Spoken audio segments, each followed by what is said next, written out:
Mag die Here jou dra deur die donkerste nag. Mag sy liefde jou omvou soos 'n warm somersdag. Wanneer storms teen jou woed, as jy nie meer kan staan, sal sy hand jou sag omring. Ja, hy sal vir jou vrede bring. Dat vanoggend se gedeelte gaan daaroor om met God te wandel, om saam met Jesus spesifiek te wandel. Dis wat ek graag oor wil gesels word, is daai wandeling wat ons het met die Here Jesus. Die Openbaring sê Jesus vir die kerk, die een kerk wat hy aanspreek, ek ken jou handel en jou wandel, ook jou liefde. Ek ken ook jou vertroue. Ek ken ook jou volharding. Ek weet ook hoe jy handel en wandel en hoe jy selfs nog beter as voorheen handel en wandel. Dis Jesus se boodskap in een van die kerke in Openbaring. Dan is daar ook in Psalm 119 waar hy gesê het, laat my wandel volgens u gebooie, want dit is waarin ek vreugde vind. Vreugde. Vind jy vreugde in jou wandeling saam met Jesus? Hy alleen sprei die hemel uit, hy wandel op die golwe van die see, sê Job. Wat 'n mooi woorde van Job. Hy wandel op die golwe van die see. Ek wil daar 'n aansluiting maak na Markus 6 en Johannes 6. Markus 6 en Johannes 6 beskryf vir ons 'n geleentheid waar Jesus wandel op die golwe. Soos wat Job, die oudste boek in die Bybel, sê, God wandel op die golwe.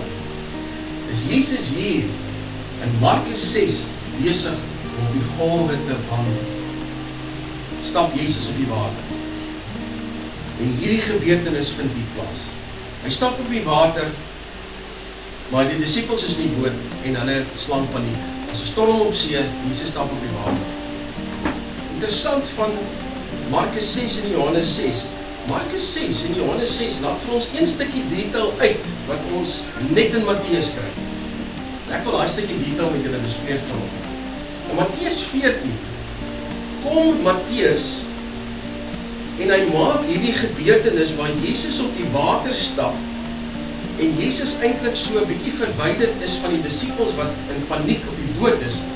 Kom Matteus 14 en maak Matteus dit hierdie gebeurtenis vir ons baie persoonlik. Slegs in Matteus vind ons die gebeurtenis waar Petrus saam met Jesus op die water wandel. So ons het hier 3 plekke waar die gebeurtenis van Jesus wat wandel op die see uitgestippel word. Maar net in Matteus vind die stukkie plaas van Petrus. Ja, is daar nie 'n Petrus in elkeen van ons? Kom ons lees saam uit Matteus 14 uit. Wanneer ek en jy met Jesus wandel, is daar 'n paar goedjies wat ons na gaan kyk in hierdie verhaal. Daar's altyd 'n roepstem. Wanneer Jesus in jou lewe inkom, is dit 'n reaksie op 'n roepstem wat plaasgevind het. Daar's altyd 'n besluit wat jou lewe vir ewig verander. Want daar's 'n plan. Julle weet ek hou daarvan om te sê, daar's 'n plan. Keep the end in mind. There's a plan. God is busy with the whole world and He has a plan. His plan. We fit into His plan. God doesn't fit into my plan. The challenge in life is to align my plans, my life, my expectations, my wishes with His plan. Otherwise, things is not going to work out well for you. The glory of God is ultimately at stake. God is busy with us and His glory is at play. When we make decisions for God, we must always remember, whatever happens in my life, does that tie back to God being glorified? Mense, daai is 'n kernbeginsel wat vir my en jou elke dag moet tref. Want wat gebeur hier heel aan die einde van hierdie verhaal? Die skrif sê vir ons, and those in the boat knelt and worshipped him, saying, truly you are the Son of God. Hierdie hele gebeurtenis, this whole development, this whole last 24 hours in their lives, at this midpoint in Jesus' ministry, was about them understanding that they have to do with the Son of God. Die bottom line is, ek en jy moet in lyn kom met God se plan. Die disciples moes in lyn kom met God se plan. En toe hulle snap wat hier gebeur, toe sê hulle net, wow, maar Jesus is regtig die Seun van God, want net die Seun van God kan hierdie dinge doen. En het Job nie die waarheid gepraat toe hy gesê het, God wandel op die golwe van die see. Hier sien hulle, Jesus wandel op die see. Ons vertrou die Here vir iets, hè? En dinge begin gebeur, en dit gaan rof, dis 'n storm. Ons geloof word getoets. Jy gaan deur diepe dinge om hierdie situasie deur te gaan. En dan skielik kom jy tot die besef, wow, God was die hele tyd met my gewees. Skielik verstaan ek, wow, gister het daai ou dit gesê, en die vorige dag het ek dat gelees, en weet jy wat, laas Sondag het ek hierdie lied gesing wat my diep getref het. Wow, die Here is in die saak, want jy's in die patroon van Christus.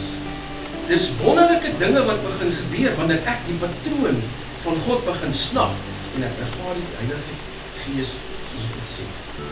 My broer en suster, die Here uit die hemele uit gaan vir jou seën, as jy volhou met die patroon, as jy volhou met daai stap vir stap vertroue in die Heilige Gees se teenwoordigheid in jou lewe, en wanneer jy hom 'n kans gee om met jou te werk, volg God se plan. There's always a voice that calls you. What happened here?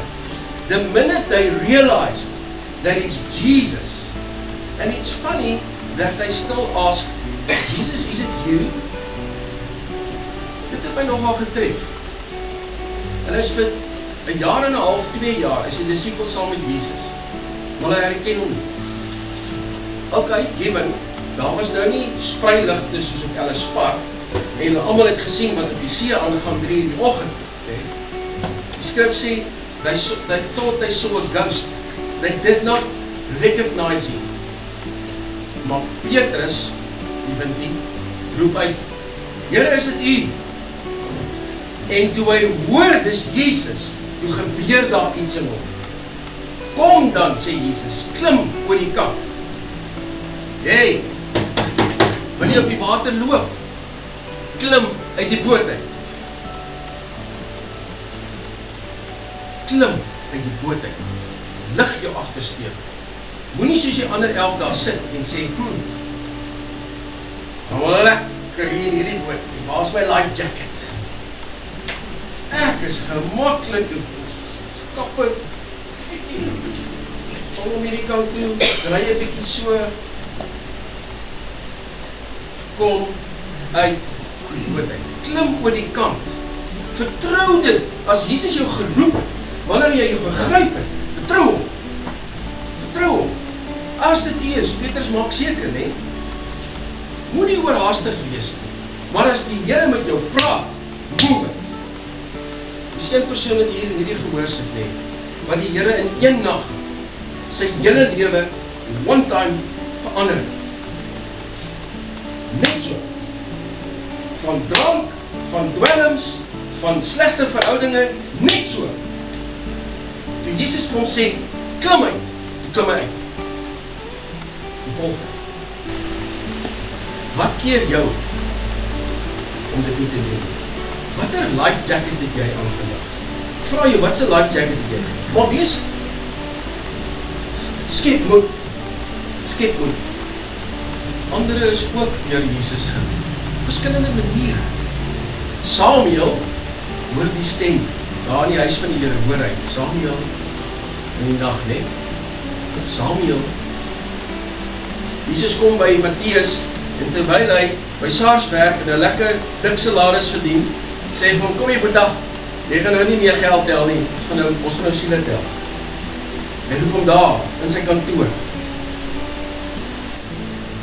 Luister hierdie mooi woorde, wat die engel vir Maria sê. I will provide the power. Do you lack the power this morning to step out the boat? Listen, the Holy Spirit will come upon you, and the power of the Most High will overshadow you. For no word from God will ever fail. Is hier Maria's en Elizabeth's onder ons, wat moet hoor, God's word in your life will never fail. Dit het hy jou beloof en jou vashou. Maar wanneer jy sy geroep is, en jy maak haar besluit, dan is jou lewe nooit weer dieselfde. Ek laat my nie vertel, jou lewe kan weer dieselfde wees. Jou lewe kan nie weer dieselfde wees. Jou progressie is dalk stadig, en moenie dat die duiwel jou pootjie en sê, nee, maar alles moet nou onmiddellik verander in jou lewe. Get real. Vir sommiges van ons is dit 'n onmiddellike verandering. Vir sommiges van ons is dit 'n groeiproses. En laat die Heilige Gees toe om te groei. Weet jy, selfs wanneer God 'n fenominale openbaring aan jou bring, is dit tyd dat jy self soos Jesus 'n bietjie weggaan. Stel jouself 'n bietjie eenkant, dat jy kan verwerk wat God sopas in jou lewe gedoen het. Dat jy dit kan internaliseer. That you can understand what God is doing in your life, so that you can move with understanding.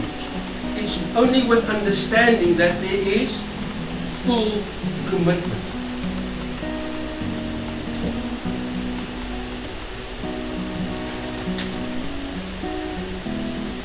My question to you is, where do you stand with Jesus today?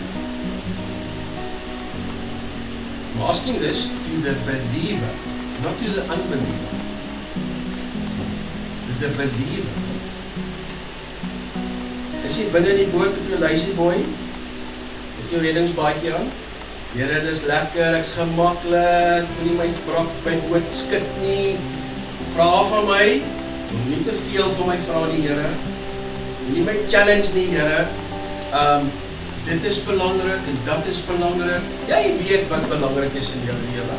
Maak gou jou lysie in jou kop. Wat sê ek vanaand te sê? Wat is die 5 belangrikste goed in my lewe? Skryf dit neer. En dan gaan toets jy dit teen dit. Waar is God in hierdie prentjie van my lewe? En hoe toets jy wat's belangrik in jou lewe? Waar spandeer jy tyd? Waar spandeer jy tyd? Vat jou 24 uur van 'n week en sê, hoeveel tyd spandeer ek aan alles? Dis die belangrikste goed in my lewe. Kry, kom ek evalueer dit. Waar is God in elkeen van daai aktiwiteite? Maak seker dat jou lazyboy nie so gemaklik is, dat jy nie op God gefokus is. Staan jy dalk met die een been in die wêreld, of ek doen nou dan iets vir die Here, maar jy weet ek, my voet is een kant buite, ander kant binne. Buite, binne. Haai die wind op. As jy op die water loop, gryp. Hou jou oog op Jesus. As jy groei in die lewe in Christus ervaar, fantasties. Dis wat ons moet wees. Hou jou oog op Jesus. Dis nie jy wat groei nie, dis Jesus se werking binne in jou wat maak dat jy groei. Ons val nie in daai slaggat van nou word trots nie, Ons ken die verleidings van die magte van die hel. Die belangrikste van dit alles is, my broer en suster, gee ons aan God die eer vir ons lewens. Hierdie, is nie 'n kerkdiens nie, hierdie is 'n erediens. Dis 'n erediens. Dis wanneer toe ek kom om God te eer. Dis wanneer toe ek kom om my lewe vir hom te bring en meer oor te gee aan hom. Ons moet God in alle tye eer. Keep the end in mind. As jy nie nou geoefen is om God te eer nie, gaan dit vir jou baie lank wees in die ewigheid. Ons gaan God eer. Ons gaan 24 uur en 24 uur met verheerlikte liggame voor die troon van God wees. Wat 'n plek om te wees. Hierdie is ons voorbereidingsfase. Hierdie is ons regmaak. Hemelse Vader, baie dankie vir die skrif. Dankie Here dat ons uit die woord uit kan leer. Baie dankie Jesus vir u voorbeeld. Dankie dat u hierdie verhaal gebruik het om met ons te praat, sodat ons meer van u kan leer. Ek bid o Gees van God, u verheerlik sal word in hierdie gemeente en deur elke werking van die Heilige Gees, deur elke persoon in hierdie gemeente. In die naam van Jesus. Amen.